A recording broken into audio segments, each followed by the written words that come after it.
El COVID ha sido uno de los temas de conversación y de cobertura noticiosa más importante de las últimas semanas, pero sigue siendo una enfermedad misteriosa, una enfermedad producida por un coronavirus que todavía estamos tratando de entender. Tanto es así que, pues a veces las reglas que nos dicen los propios especialistas van cambiando. Yo quiero agradecer la presencia en este programa del médico Carlos Vázquez Vela Martínez. Él es médico de la Universidad La Salle. Hemos estado conversando, de hecho, ya antes de entrar al aire sobre algunos de estos temas y la verdad es que estoy lleno de preguntas. En primer lugar, Carlos, gracias por estar Muchas con gracias. nosotros aquí en la entrevista. Gracias, A Sergio. ver, ¿quién tiene razón? Por una parte, el subsecretario Hugo López-Gatell dice que no está comprobado que realmente las mascarillas, lo que en México llamamos los cubrebocas, nos protejan del coronavirus. Por otra parte, la Secretaría de Salud de la Ciudad de México nos dice que todos tenemos que utilizar cubrebocas. Y he visto que, por ejemplo, el Centro de Control de Enfermedades de Estados Unidos tenía primero la posición de que no había que usar mascarillas para las personas comunes y corrientes, pero ya la cambió.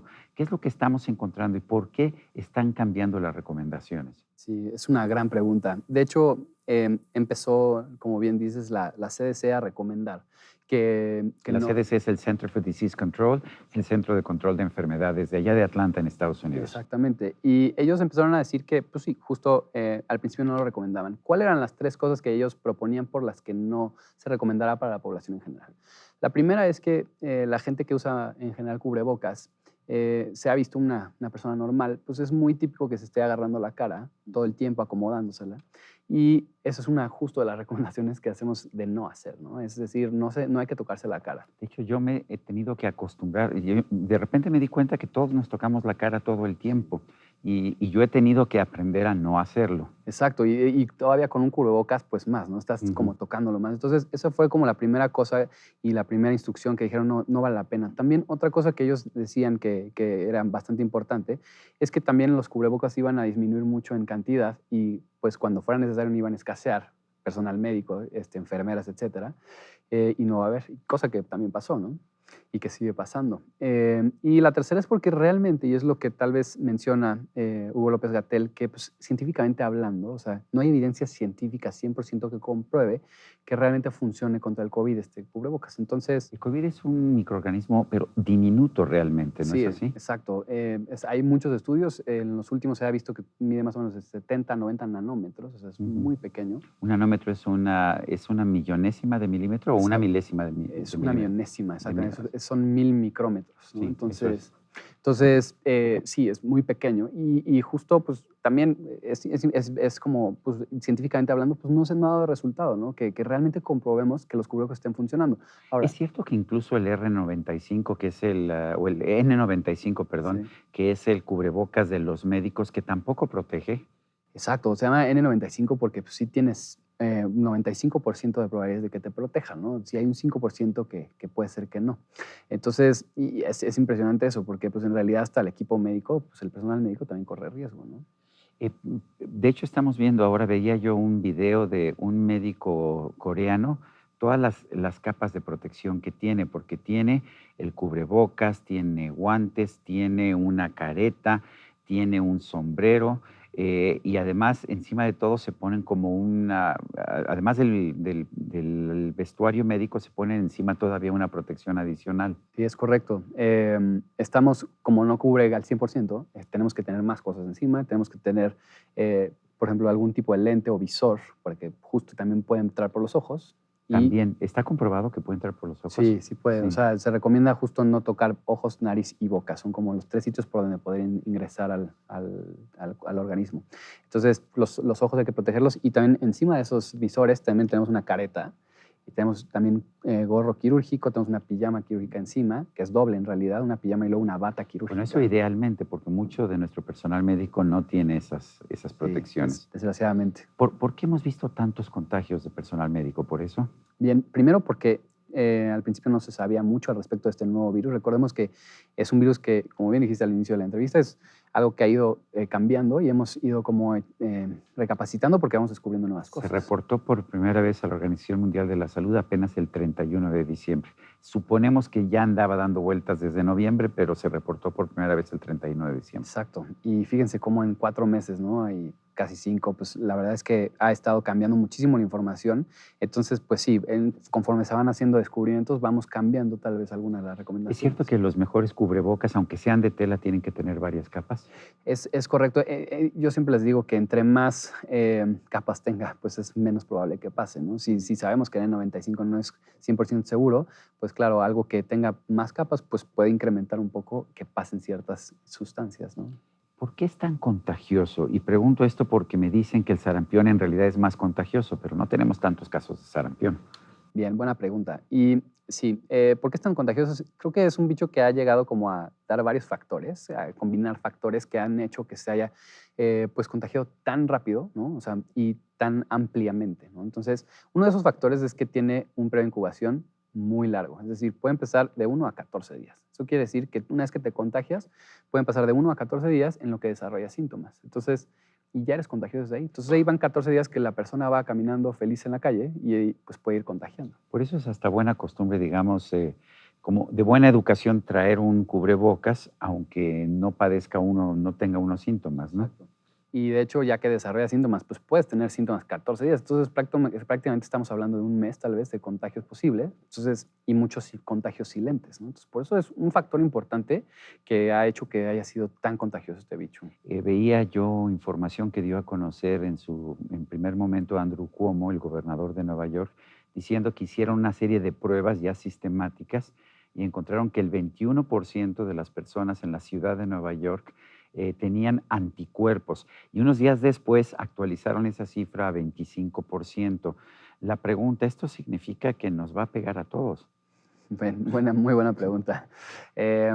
Pues la verdad es que como lo hemos visto basado en otros bichos, ¿no? Parecidos, en otros microorganismos similares, es probable, sí, sí puede ser, porque Me pues, dicen que la pandemia H1N1 le pegó al 70% de la población del mundo. exacto.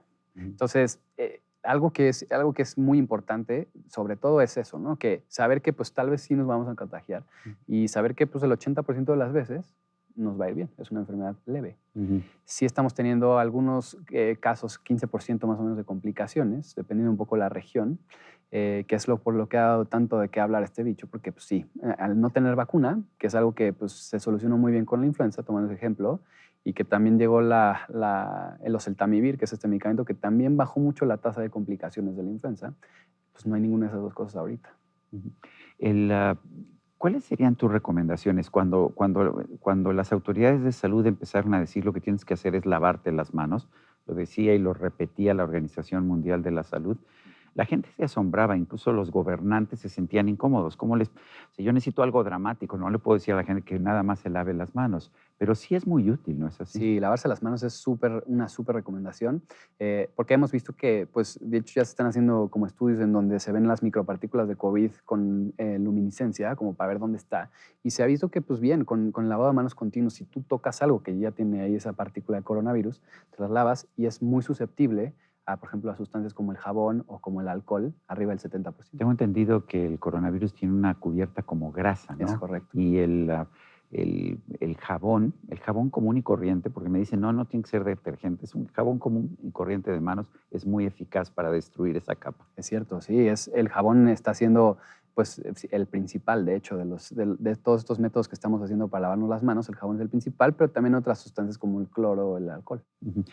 El doctor Tedros, espero acordarme bien del nombre, el doctor Tedros Adhanom Ghebreyesus, director general de la Organización Mundial de la Salud, decía que lo que había que hacer es pruebas, pruebas y pruebas. ¿Por qué son tan importantes las pruebas? Bien, porque justo te das cuenta de qué tanto impacto tiene en tu población. Es decir, si tienes muchos casos asintomáticos que a lo mejor tú no habías documentado y están, digamos, activos o no activos, pues sí te da una gran dimensión de cuánta gente se contagió, cuánto potencialmente puedes tener de anticuerpos, o sea, gente que ya tengas como esa cierta tranquilidad de que ya no va a padecer, y sobre todo para tenerlo en cuenta en un futuro, porque pues, si viene una segunda oleada de esto, pues sí te da cierto pues sí, información muy, muy prudente para ver si, qué tanto, qué tanto porcentaje de tu población está corriendo riesgo, ¿no? De hecho, empezamos a ver, por ejemplo, en Europa un número muy alto de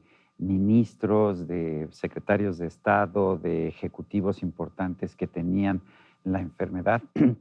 Y en México, a pesar de que pues casi no se hacen pruebas, para empezar, 3 de los 32 gobernadores han tenido coronavirus. Ya tenemos una secretaria de Estado que ha sido diagnosticada con coronavirus. ¿Significa esto que las personas de clase alta son más dadas a tener coronavirus? Y a lo mejor, como dice el gobernador de Puebla, los pobres son inmunes, o son la gente que viaja más y que está más en contacto con otras personas que puedan estar contagiadas. Sí, ese es un error que se tenía al principio, ¿no? Decían que era una enfermedad de gente rica, de gente millonaria, y eso en realidad es porque lo principal... Bueno, lo dijo Luis Miguel Barbosa, que es gobernador del estado de Puebla. Sí, y sí, se tenía esa idea porque, pues claro, los primeros casos fueron en gente que, sobre todo hablando aquí en México y en general también en Europa, etcétera, gente que había viajado.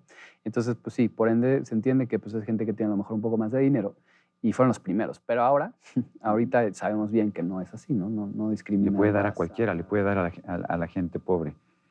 ¿Qué opinas? Estamos viendo, por ejemplo, no sé, el gobierno del estado de Nuevo León dice, la mejor forma que la gente se quede en casa es restringo el transporte público, y lo que ha hecho es que la gente se tiene que agolpar en los transportes públicos que hay porque quedan muy poquitos. Esa es una mala política sanitaria, ¿no es así? Sí, es una mala idea, la verdad. O sea, entre menos puedas aglomerar a la gente, será lo ideal. Entonces, yo digo, no tengo tanta idea de ese tipo de situaciones, pero sí, entre más aglomerados esté un lugar, peor es para el contagio. ¿Cómo funcionan las pruebas? Sé que son pruebas caras. ¿Por qué son caras, pero cómo funcionan? Bien. Ahorita hay la prueba que se está haciendo aquí en México en general, como la admitida por la FDA y todas estas asociaciones, COFEPRIS, etcétera. Es una prueba que se llama PCR y consiste en que con un cotonete un poco más largo lo introducen en el interior de tu nariz, como la parte posterior de tu nariz, y otra en la boca, igual en la pared posterior de la boca. Y es una prueba en donde se mide, digamos, el crecimiento de este virus. Y es una prueba que te da 2 tipos de resultados nada más, positivo o negativo, si se detecta el crecimiento o no se detecta el crecimiento. Sin embargo, también esa es la prueba que se hace como para saber si tiene la enfermedad. Sin embargo, hay otras que están saliendo que son de anticuerpos.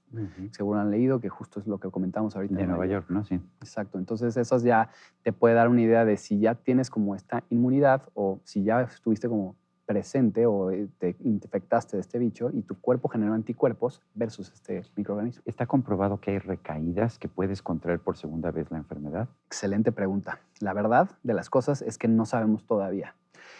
La verdad es que esto les voy a decir y es basado en otros virus.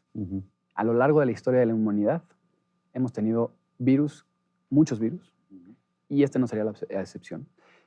Siempre hemos hecho inmunidad versus los virus. Puede ser corta o larga. Estilo varicela, pues es larga. A lo mejor varicela te da una vez en la vida y listo, ya nunca más te puede dar. Ahora hay otros virus, por ejemplo, la influenza, etcétera, que puedes tener una inmunidad un poquito, o una memoria, por así decirlo, un poquito más corta. Y porque va mutando el virus. Puede ir mutando, etcétera. Y también tus anticuerpos tienen no generan como estas células de memoria a tan largo plazo. Entonces, lo que no sabemos ahorita con COVID es cuánto, o sea, primero, si sí o no, si sí hacemos inmunidad o no. Yo personalmente creo que sí va a ser así. Porque siempre ha sido así. Porque siempre ha sido así. Y la otra pregunta es ¿cuánto tiempo? Eso solo lo sabremos dentro de poco tiempo, pero sabemos si es a largo, mediano o corto plazo. Bueno, pues, ¿cuál sería la principal preocupación en este momento? ¿Qué pensarías tú como médico que debiéramos hacer como sociedad? Bien, en este momento, sobre todo hablando en México, fase 3 quiere decir mayor velocidad de contagio. Sí, velocidad de contagio. O sea, es muchísimos contagios. Entonces, lo que tenemos que hacer ahorita en este momento es quedarnos en casa con mayor razón. Si lo hicimos hace unas semanas, ¿por qué no hacerlo ahorita con mucho más sentido? ¿Y por qué? Porque los hospitales se están llenando. Entonces, si a uno se enferma y se complica, pues no vamos a tener suficiente atención. Entonces, eso es lo más importante y seguir todas las instrucciones de higiene, es decir, lavado de manos, uso de cubrebocas y evitar pues, estar en lugares concurridos. Carlos Vázquez Vela Martínez, médico, gracias por hablar con nosotros. Muchas gracias por la invitación, Sergio. Y a usted, amigo televidente, que hace posible este programa, se lo agradezco también. Esto es todo por hoy, pero no se le olvide. Nos vemos la próxima.